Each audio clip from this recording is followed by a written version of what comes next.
Today, I am proud to announce the Walt Disney Company is acquiring Lucasfilm, the global entertainment company founded by George Lucas and the home of the legendary Star Wars franchise.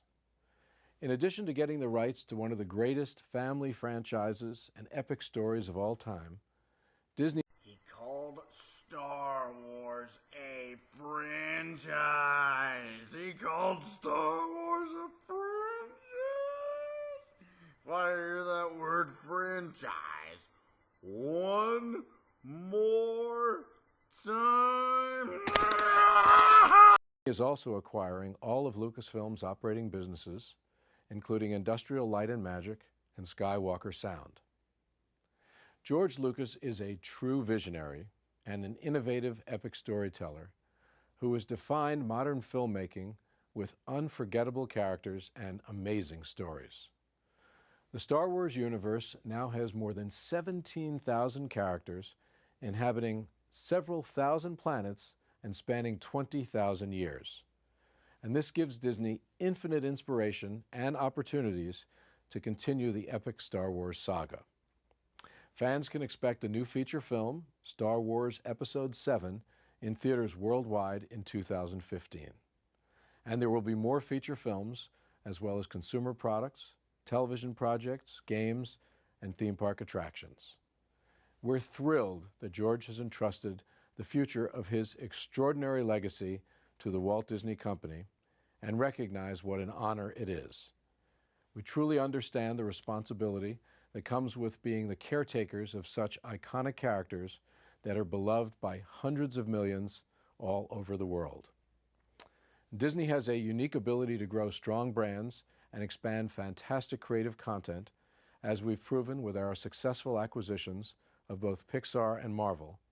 And the addition of Lucasfilm will further our growth strategy and create even more opportunity for Disney to drive significant long-term value for our shareholders.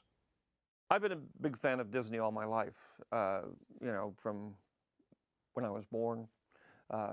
First day at Disneyland, loved Disney movies, got very involved with Disney in the 80s and working in the parks. And I've always had a fondness for Disney. At the same time, as I've gone through my career, I realized at some point I needed to retire, and I wanted to go on and do other things, things in philanthropy and doing more experimental kind of films, but I couldn't really drag my company into that, and I felt it was time for me to start thinking about retiring, and I've been doing that for the last 4 years.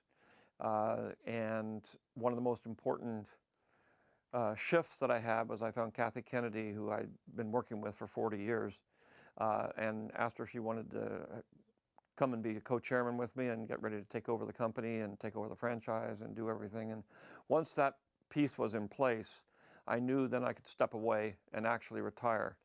The final block in that was to find a good, solid home for the company. And the first place I thought was Disney.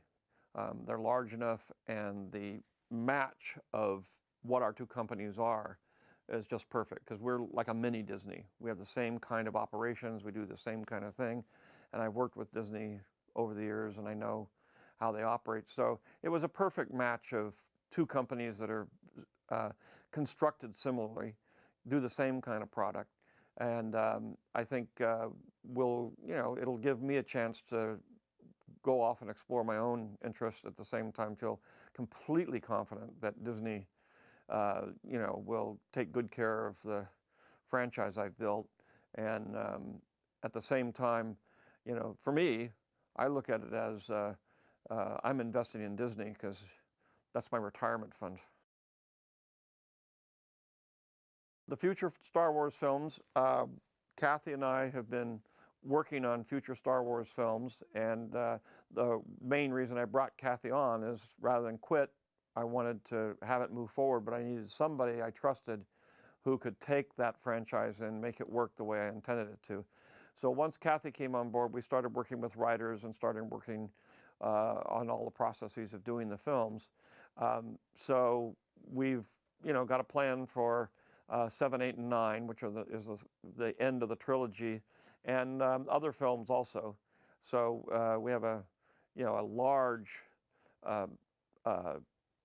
group of ideas and characters and books and all kinds of things. We could go on making Star Wars for the next 100 years.